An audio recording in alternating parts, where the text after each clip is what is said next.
Bonsoir et merci de nous ouvrir vos portes pour passer un temps de louange et d'étude de la Bible ensemble. On s'installe confortablement. Bon sabbat chez vous, saison 5 commence maintenant.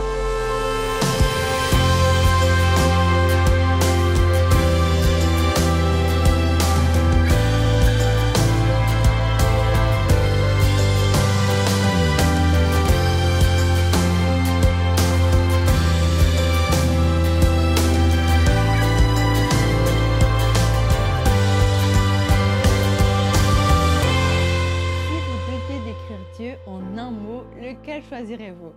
La Bible compte beaucoup, énormément, une tonne d'appellations différentes de Dieu.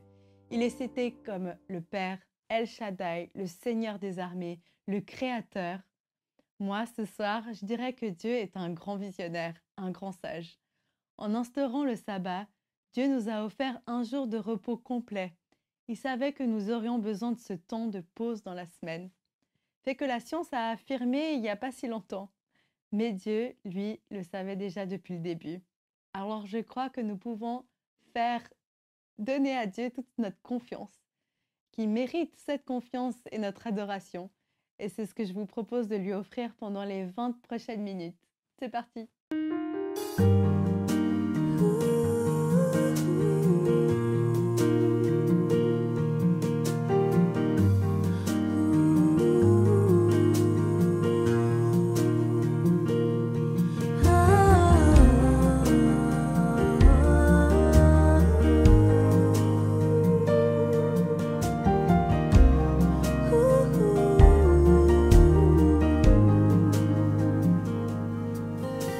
Seigneur, crée en moi un cœur pur, renouvelle en moi un esprit bien disposé. Viens changer mon cœur si tu montre-moi, ô Père, l'attitude adoptée. Dans ce monde troublé, je vous aide. À ton image transformée, à genoux, à tes pieds, et enfin impacté de tout mon être, afin de dénoncer l'image de la paix. Mon Dieu, tu es si grand. Jésus, toi le Tout-Puissant, que toute la terre le témoigne, que le monde entier l'acclame. L'heure du jugement est venue, car le mal est démasqué. Je veux être scellé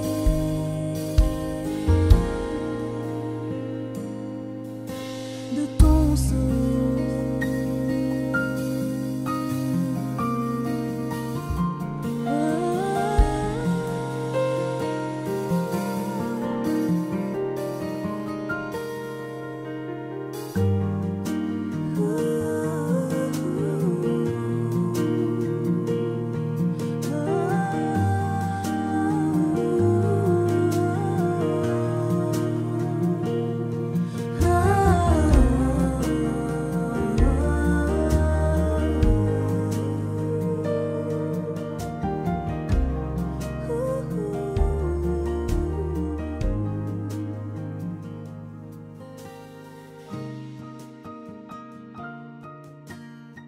S'il y a bien une chose que je n'aime pas en ce bas monde, c'est l'impolitesse.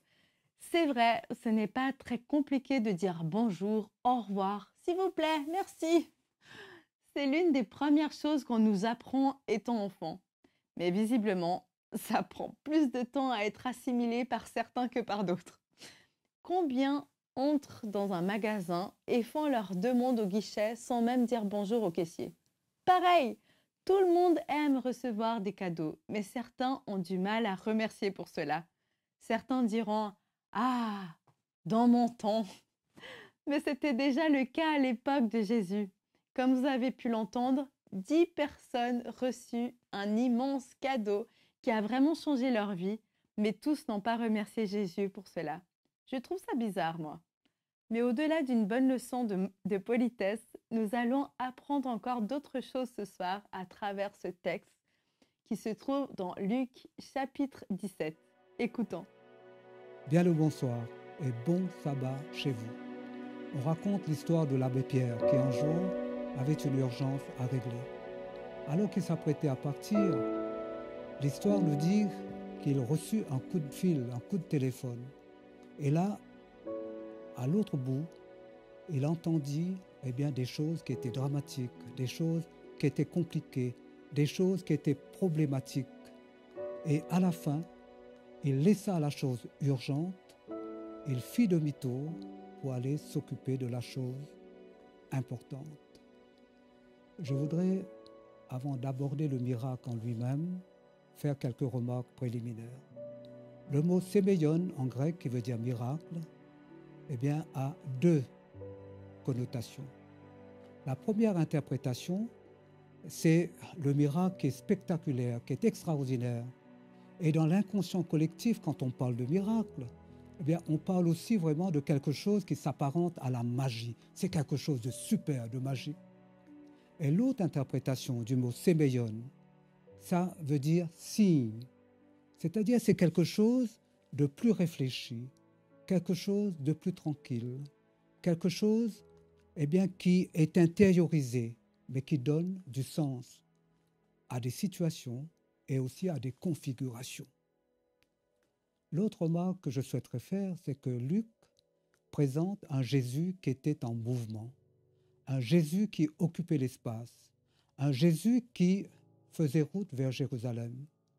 Et à chaque fois que Luc présente Jésus qui fait chemin vers Jérusalem, il veut attirer notre attention sur un Jésus qui volontairement avait emprunté le chemin de la passion. C'est-à-dire que Jésus savait qu'il allait mourir à Jérusalem, mais qu'il s'était mis en chemin pour aller vivre sa passion pour que l'humanité puisse vraiment recevoir la grâce et aussi le salut éternel. Le plan du salut était en chemin quand Jésus faisait route vers Jérusalem. Et là, Luc va nous donner un autre détail, c'est-à-dire qu'il va traverser deux villes. La Galilée où Jésus avait œuvré, il avait fait pas mal de miracles, et aussi la Samarie. La Samarie, à l'époque, était vraiment une ville que les Juifs ne fréquentaient pas. Ils ne traversaient pas la Samarie. Ils faisaient tout un détour pour ne pas vraiment être confrontés aux Samaritains. Dans le monde du pur et de l'impur, pour les Juifs, non seulement les Samaritains étaient des hérétiques, mais ils étaient aussi des gens qui n'étaient pas purs. Et Luc, en disant que Jésus traversait aussi la Samarie, a voulu englober les Samaritains dans le plan du salut, alors que Jésus était sur le chemin de la passion. Et je trouve fantastique que déjà, à ce moment-là, Luc présente un Jésus qui était le sauveur de toute l'humanité. 10 lépreux. Le chiffre 10, c'est un chiffre tout rond, qui avait aussi un sens symbolique très fort. À l'époque, chers amis, il fallait seulement 10 personnes pour fonder une communauté liturgique, c'est-à-dire une petite église qu'on appelait un minyan. Le chiffre y était. Le texte nous dit qu'il y avait 10 lépreux qui étaient là et qui ont traversé le village pour aller à la rencontre de Jésus. Alors, comment ces gens ont-ils pu entendre parler de Jésus? C'était des gens qui étaient ostracisés, c'était des gens qui étaient rejetés, c'était des gens qui étaient stigmatisés, Bien sûr que le téléphone arabe marchait aussi à l'époque, mais je pense que Jésus avait cette faculté d'attirer ces gens qui étaient cabossés par la vie. Jésus aimantait les gens qui n'avaient pas confiance en eux, des gens qui étaient désespérés, des gens qui étaient piétinés, des gens qui étaient rejetés par les autres. Ces gens-là trouvaient une écoute active auprès de Jésus, avaient vraiment un accueil, avaient une compassion. Alors, 10 personnes, le nombre y était, le chiffre, une communauté, une église, permettez-moi cette expression, mais mesdames et messieurs, chers amis, quelle église? Une communauté qui a été subie et non choisie. Alors là, il y a quelque chose vraiment, j'allais dire, qui n'était pas simple quand on ne choisit pas sa communauté. Une église qui était interdite de célébration. Une communauté qui, chaque jour, conjuguait l'espérance au passé. C'était un groupe qui était clos, qui vivait sur lui-même. Et chaque jour, ces gens se réveillaient le matin, se levaient en constatant les dégâts que procurait la lèpre, qu'occasionnait vraiment cette terrible maladie qu'était la lèpre. Alors cette église, ostracisée, stigmatisée, considérée comme étant impure, rejetée, je l'ai dit, eh bien cette église s'est approchée de Jésus. Dans le Lévitique chapitre 13, verset 46, il est dit que le lépreux, quelque part, devait quitter la société. C'était une mort à la société et il subissait un isolement qui s'apparentait à l'isolement funéraire. Et ces gens ont entendu parler de Jésus. Ce Jésus qui n'était pas un maître comme les autres. Ce Jésus qui, quelque part, accueillait vraiment les personnes les plus démunies. Ce Jésus qui sortait vraiment du pur et de l'impur et qui considérait toute personne comme étant une créature de Dieu. Se tenant à distance réglementaire, c'est-à-dire ces gens savaient très bien que les lépreux ne pouvaient approcher vraiment les autres personnes qui étaient saines. Et se tenant à distance, ils vont crier vers Jésus. Et là aussi, Luc va mettre des mots qui donnent beaucoup de sens au texte. Il criait à haute voix, Jésus Maître, aie pitié de nous. Ces gens qui n'allaient pas au temple, ces gens à qui vraiment la liturgie était interdite, ces gens vont prononcer une phrase, une prière, si j'ose m'exprimer ainsi, qui était chantée. Jésus, aie pitié de nous. Ils vont employer un vocabulaire liturgique. D'ailleurs, la chrétienté a gardé cette phrase. Il y a une prière chrétienne qui commence par « Aie pitié de nous, Seigneur ». Et aussi, ils vont donner un titre vraiment spécial à Jésus. Et ce titre, c'est seulement les disciples qui vont le donner au Seigneur, à Jésus-Christ. Et puis, c'est dans Luc 5, dans Luc chapitre 8, verset 24. Dans ces versets, il est dit que les disciples vont s'adresser à leur maître de cette manière.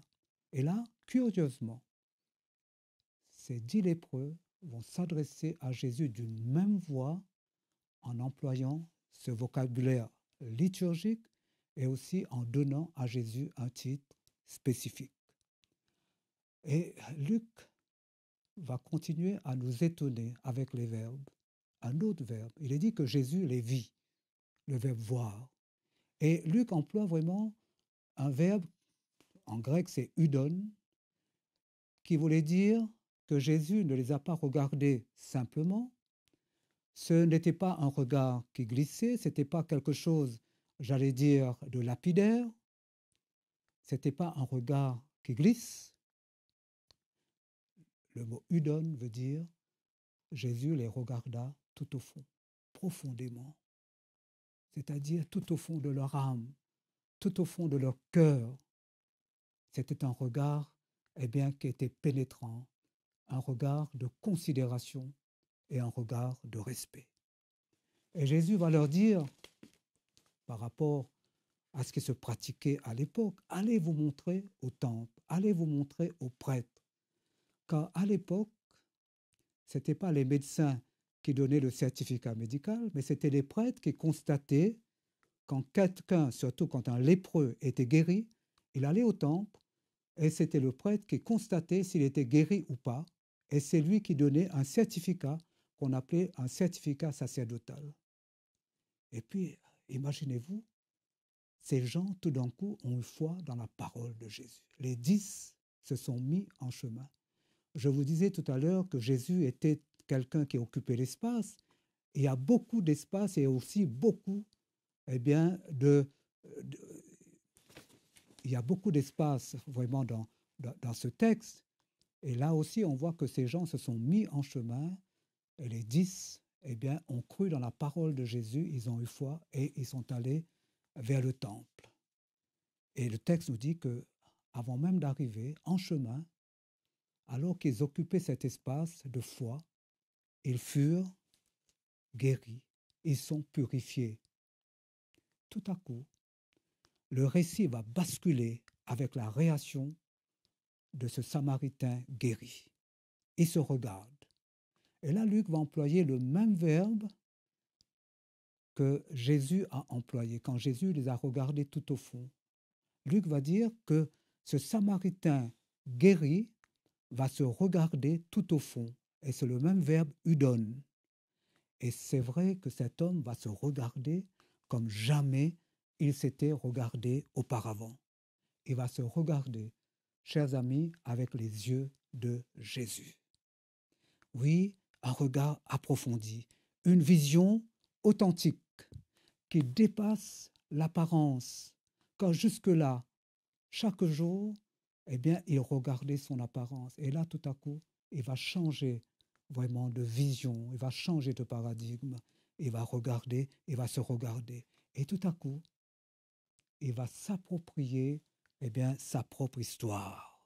Fini les complexes, la souffrance du rejet, du pur et de l'impur. Ce regard sur lui-même va le pousser à se transcender, à transcender vraiment ce passé douloureux, problématique, ce passé qui était sans espérance, sans perspective.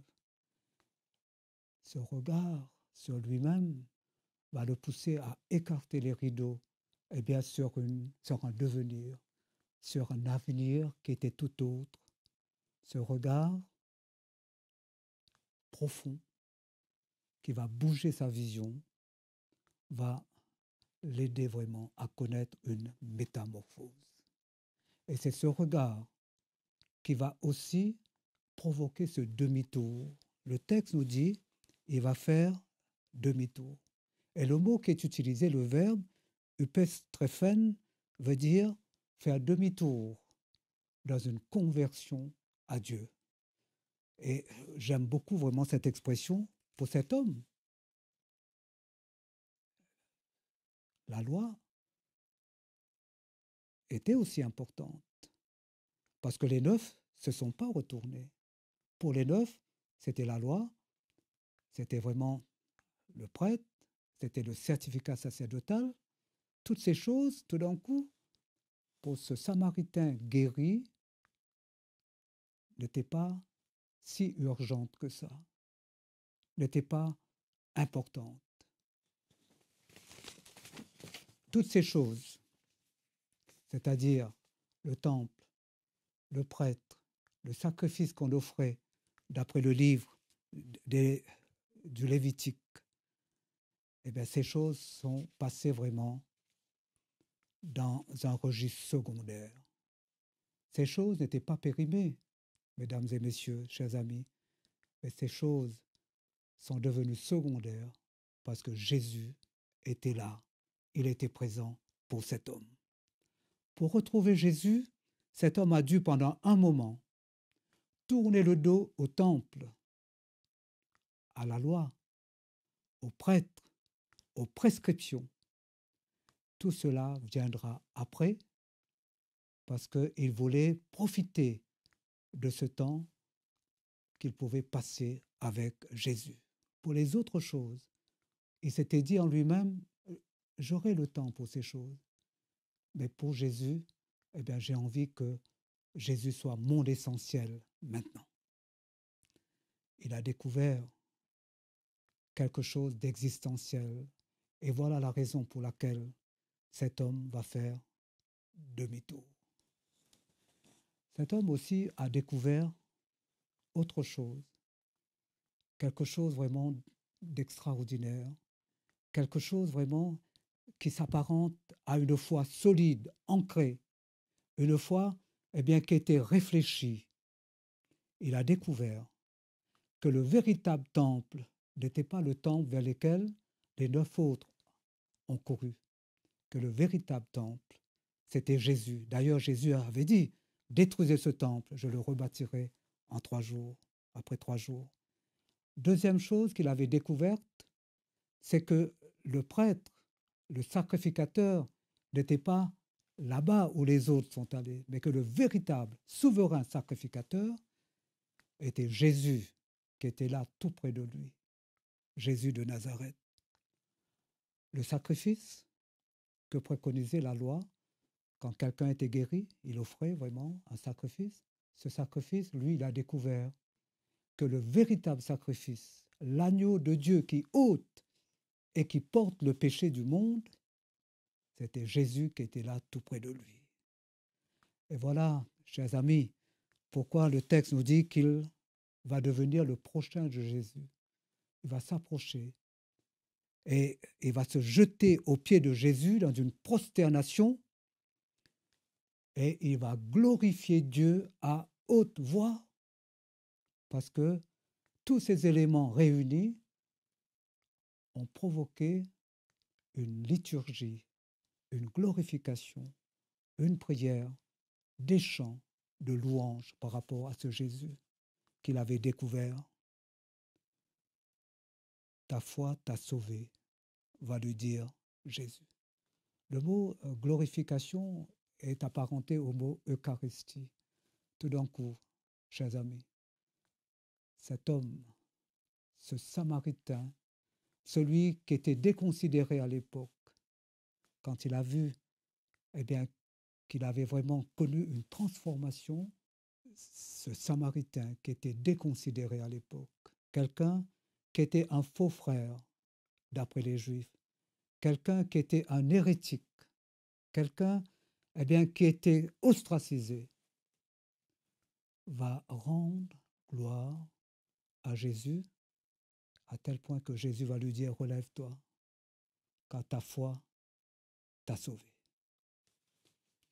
Sommes-nous prêts ce soir à faire demi-tour sur tout ce qui nous préoccupe, des choses que parfois nous considérons comme étant importantes, mais qui ne sont qu'urgentes?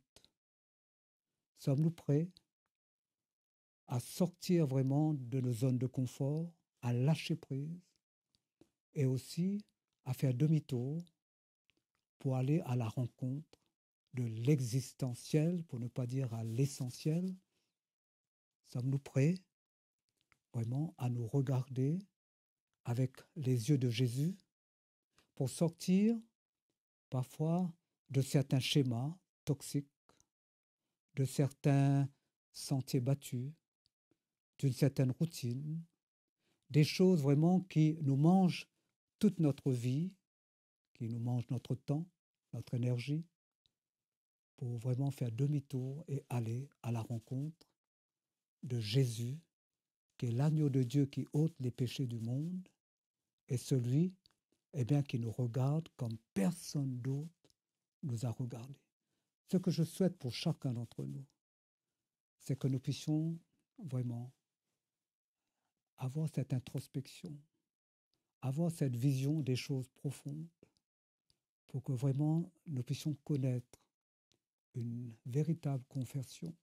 Sommes-nous prêts à faire demi-tour ce soir, à lâcher prise, à laisser ces choses qui, bien souvent, nous mangent tout notre temps, notre énergie, ces choses que nous considérons comme étant importantes alors qu'elles ne sont qu'urgentes.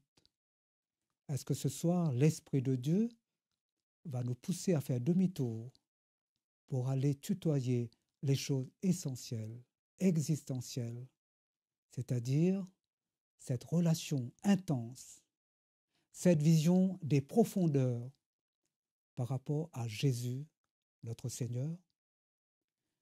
C'est ce que je vous souhaite. Bon sabbat chez vous.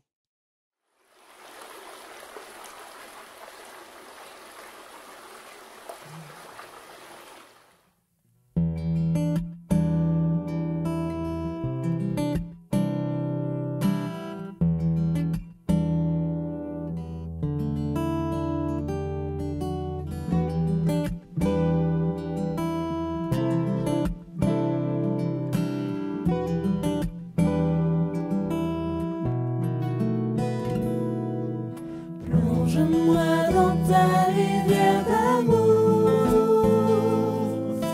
Plonge mon esprit dans les profondeurs de ta joie. Inonde le désert de mon âme par la douce pluie du ciel. Mon âme est rafraîchie quand ton onction m'envahit. Je suis restaurée, guérie quand ton onction m'envahit. Plonge-moi dans ta rivière d'amour. Plonge mon esprit dans les profondeurs de ta joie. Inonde le désert de mon âme par la douce pluie du ciel. Mon âme est rafraîchie quand ton onction m'envahit. Je suis restaurée, guérie quand ton onction m'envahit.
Dieu notre Père, merci, parce que ce soir encore, tu nous parles à travers ce texte et tu nous demandes de lâcher prise par rapport à ces choses que nous considérons parfois comme étant importantes alors qu'elles ne sont qu'urgentes.